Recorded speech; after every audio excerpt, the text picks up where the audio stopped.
Hi, everybody. Welcome back to Bible in a Year. My name is Natalie, and today we are on day 239. I am so happy that you're here today. We are going to be reading out of 1 Samuel chapter 29, Jeremiah chapter 51, but only verses 33 through 64. And then we are going to be reading Mark chapter 1, only verses 21 through 45. And then we're closing out the day in Psalm 119 and only verses 89 through 96. So they're breaking it all up again today. I don't know. I kind of like it because I get to, sit and think on one thought instead of like a whole chapter of thoughts. So anyway, let's give 1 Samuel 29 a try and see what's going on.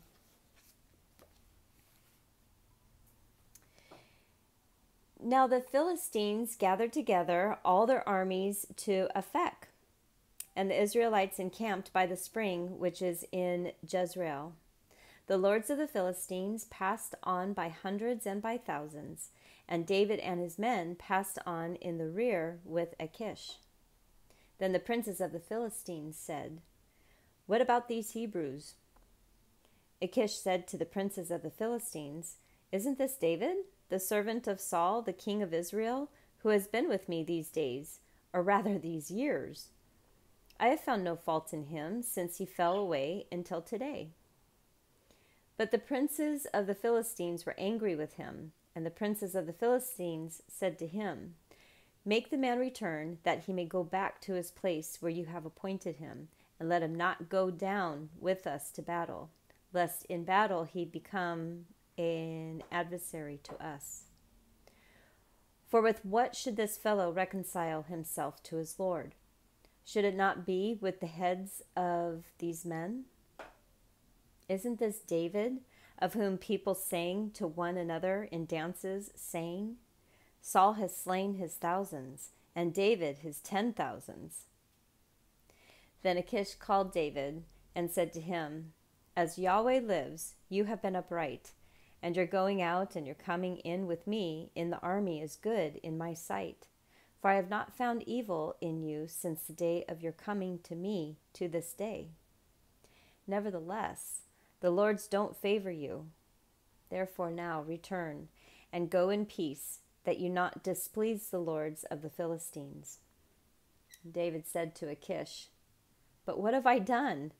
What have you found in your servant so long as I have been before you to this day, that I may not go and fight against the enemies of my lord the king?"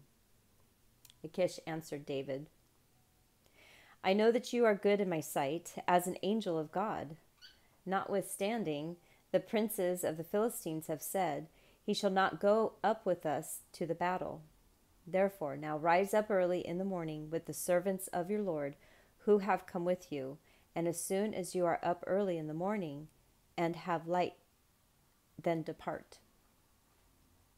So David rose up early, he and his men, to depart in the morning, to return into the land of the Philistines. And the Philistines went up to Jezreel.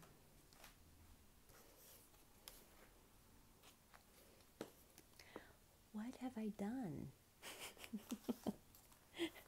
David, always asking, what have I done? All right, Jeremiah chapter 51, verses 33 through 64.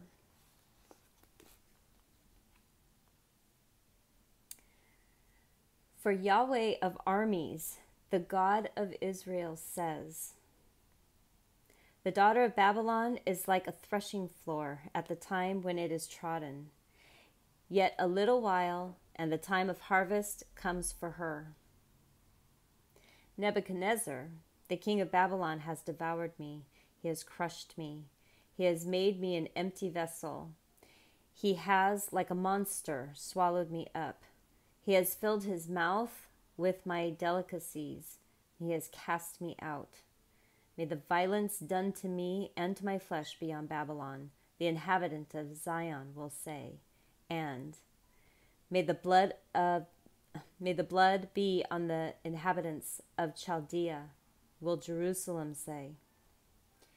Therefore, Yahweh says, Behold, I will plead your cause and take vengeance for you. I will dry up her sea and make her fountain dry. Babylon will become heaps, a dwelling place for jackals, an astonishment and a hissing, without inhabitant. They will roar together like young lions, and they will growl as lions' cubs. When they are inflamed, I will make their feast, and I will make them drunk, that they may rejoice and sleep a perpetual sleep and not wake up, says Yahweh. I will bring them down like lambs to the slaughter, like rams with male goats. How Sheshach is taken, how the praise of the whole earth is seized, how Babylon has become a desolation among the nations. The sea has come up on Babylon. She is covered with the multitude of its waves. Her cities have become a desolation, a dry land and a desert, a land in which no man dwells, no son of man passes by it. I will execute judgment on Bel in Babylon, and I will bring out of his mouth that which he has swallowed up. The nations will not flow any more to him. Yes, the wall of Babylon will fall. My people, go away from the middle of her, and each of you save yourselves from Yahweh's fierce anger. Don't let your heart faint. Don't fear for the news that will be heard in the land. For news will come 1 year, and after that, in another year, news will come, and violence in the land, ruler against ruler. Therefore, behold, the days come that I will execute judgment on the engraved images of Babylon, and her whole land will be confounded.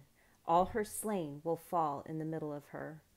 Then the heavens and the earth and all that is therein will sing for joy over Babylon, for the destroyers will come to her from the north, says Yahweh. As Babylon has caused the slain of Israel to fall, so the slain of all the land will fall at Babylon. You who have escaped the sword, go. Don't stand still. Remember Yahweh from afar, and let Jerusalem come into your mind. We are confounded because we have heard reproach. Confusion has covered our faces, for strangers have come into the sanctuaries of Yahweh's house. Therefore, behold, the days come, says Yahweh, that I will execute judgment on her engraved images, and through all her land the wounded will groan. Though Babylon should mount up to the sky, and though she should fortify the height of her strength, yet destroyers will come to her from me, says Yahweh. The sound of a cry from Babylon, and of great destruction from the land of the Chaldeans. For Yahweh lays Babylon waste, and destroys out of her the great voice. Their waves roar like many waters. The noise of their voice is uttered. For the destroyer has come on her, even on Babylon. Her mighty men are taken. Their bows are broken in pieces. For Yahweh is a God of retribution. He will surely repay. I will make her princes, her wise men, her governors, her deputies, and her mighty men drunk. They will sleep a perpetual sleep and not wake up, says the King, whose name is Yahweh of armies. Yahweh of armies says, the wide walls of Babylon will be utterly overthrown. Her high gates will be burned with fire. The peoples will labor for vanity, and the nations for the fire, and they will be weary.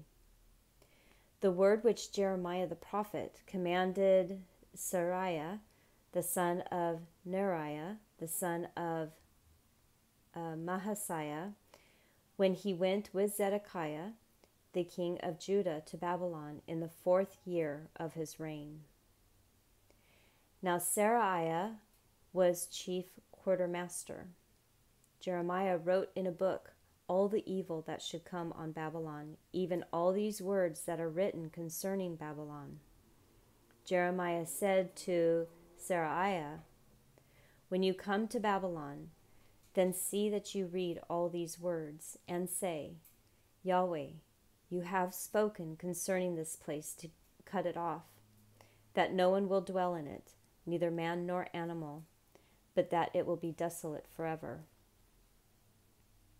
It will be, when you have finished reading this book, that you shall bind a stone to it and cast it into the middle of the Euphrates. Then you shall say, Thus will Babylon sink, and will not rise again because of the evil that I will bring on her, and they will be weary. Thus far are the words of Jeremiah.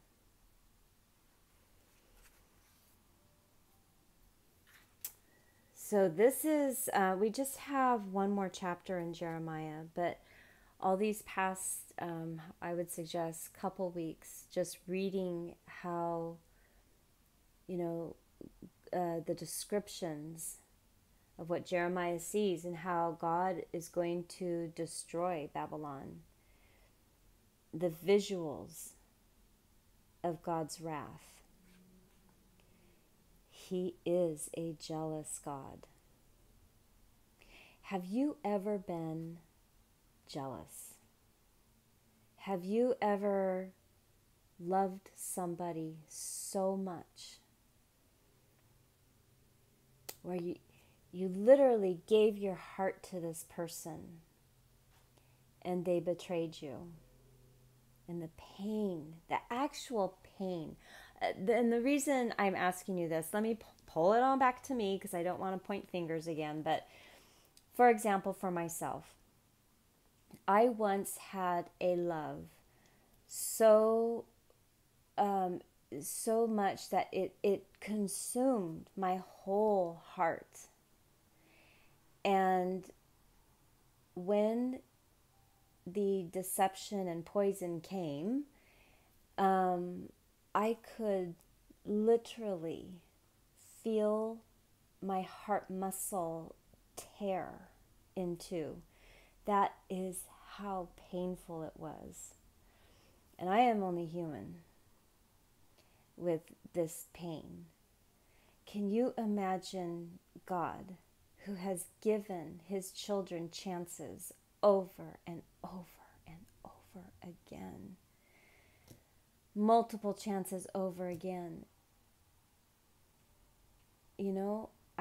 I can understand where that's it.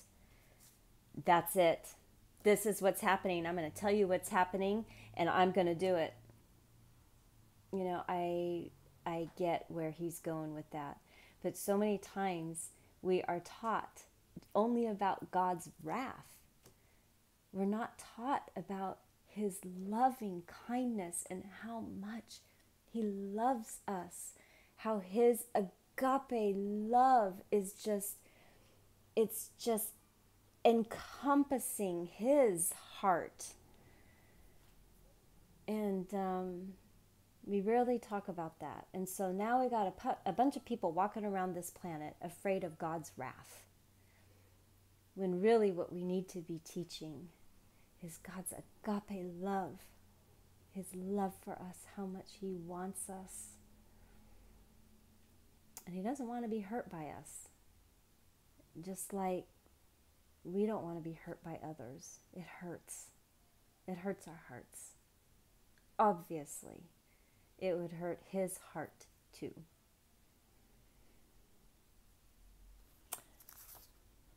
All right. Sorry, everybody. That was a tangent. I think they call that a rabbit hole. I couldn't get out of it. Mark chapter 1, verses 21 through 45. Let's see what Mark has to say. All right, so it starts off with, they went to Capernaum, and just in case you missed yesterday's, this would be Jesus and his new disciples that he called. They went into Capernaum, and immediately on the Sabbath day he entered into the synagogue and taught. They were astonished at his teaching, for he taught them as having authority and not as the scribes. Immediately there was in their synagogue a man with an unclean spirit, and he cried out, saying, "Ha! What do we have to do with you, Jesus of Nazareth? Have you come to destroy us? I know who you are, the Holy One of God." Jesus rebuked him, saying, "Be quiet and come out of him." The unclean spirit, convulsing him and crying with a loud voice, came out of him. They were all amazed, so that they questioned among themselves, saying, "What is this? A new teaching? For with authority he commands even the unclean spirits, and they obey him." The report of him went out immediately everywhere into all the region of Galilee and its surrounding areas. Immediately, when they had come out of the synagogue, they came into the house of Simon and Andrew with James and John. Now Simon's wife's mother lay sick with a fever, and immediately they told him about her. He came and took her by the hand and raised her up.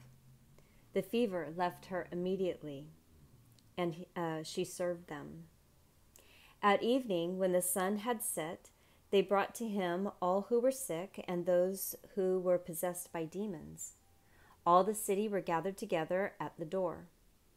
He healed many who were sick with various diseases and cast out many demons.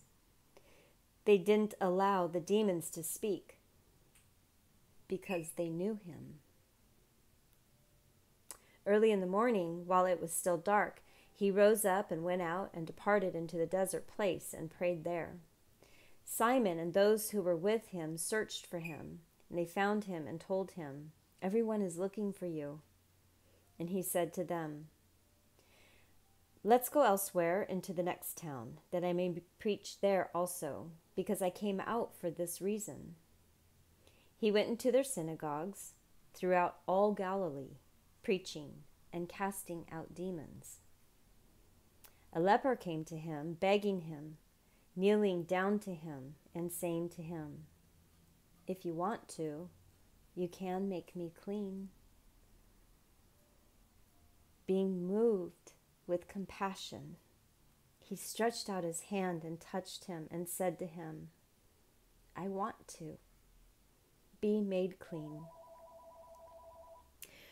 When he had said this, immediately the leprosy departed from him, and he was made clean.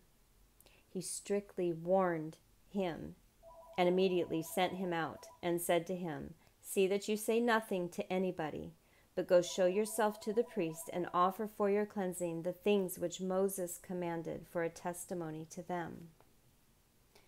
But he went out and began to proclaim it much and to spread about the matter, so that Jesus could no more openly enter into a city, but was outside in desert places.